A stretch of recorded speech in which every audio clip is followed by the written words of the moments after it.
भाजी मस्त दिसते ना हॉटेलसारखी।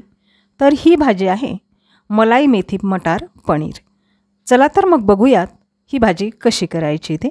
सविता किचन क्वीनमध्ये तुम्हा सर्वांचं स्वागत। ही भाजी करण्याकरता कढईमध्ये 1 चमचा तेल घालायचं आहे। एक मोठा कांदा चिरून घेतलेला आहे आणि तो परतून घ्यायचा आहे।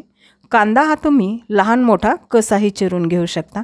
हा आपल्याला जास्त परतू द्यायचा नाही, म्हणजे याचा रंग जास्त लाल होऊ द्यायचा नाही। यामध्येच 3 हिरव्या मिरच्या घालत आहे आणि 8 ते 10 काजूच्या पाकळ्या घालायच्या आहेत।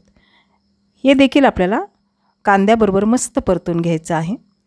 फक्त याचा कलर आपल्याला जास्त लाल करायचा नाही। इथे आपला कांदा काजू परतून झालेले आहेत, ते थंड करून घ्यायचे आहेत आणि मिक्सरमध्ये याची बारीक पेस्ट करून घ्यायची आहे।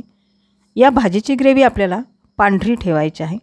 त्याच कढईमध्ये मी 2 चमचे साजूक तूप घालत आहे आणि पनीरचे काप करून हे आपल्याला या तुपामध्ये तळून घ्यायचे आहेत।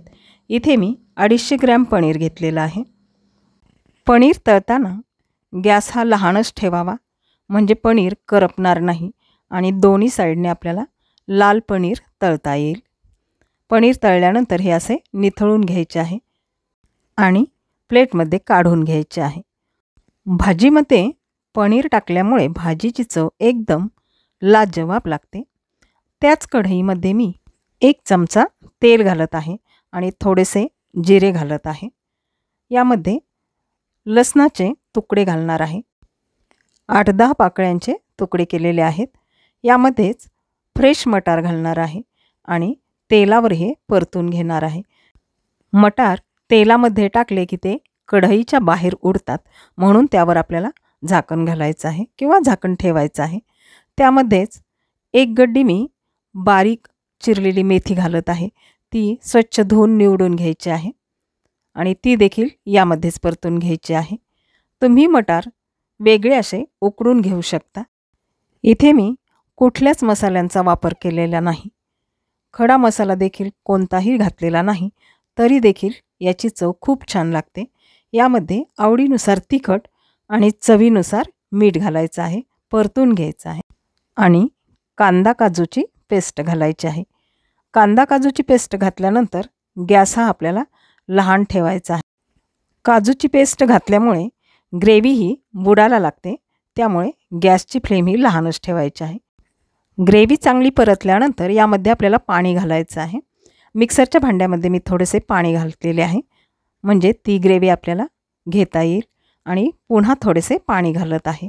गरजेनुसार पाणी घालायचं आहे, परंतु ही भाजी जास्त पातळ नसते।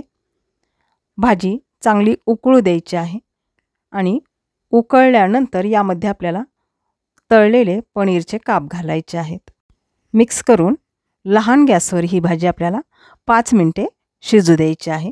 ही भाजी करण्यासाठी ना जास्त मसाले लागत, ना जास्त वेळ लागत, अगदी पटकन होणारी हॉटेलसारखीच ही भाजी आहे। भाजी झाल्यानंतर यामध्ये मी घरची मलाई घालत आहे। तुम्ही फ्रेश क्रीम घातली तरीही चालेल आणि गॅस बंद करायचा आहे। मलाई मस्तपैकी मिक्स करून घ्यायची आहे।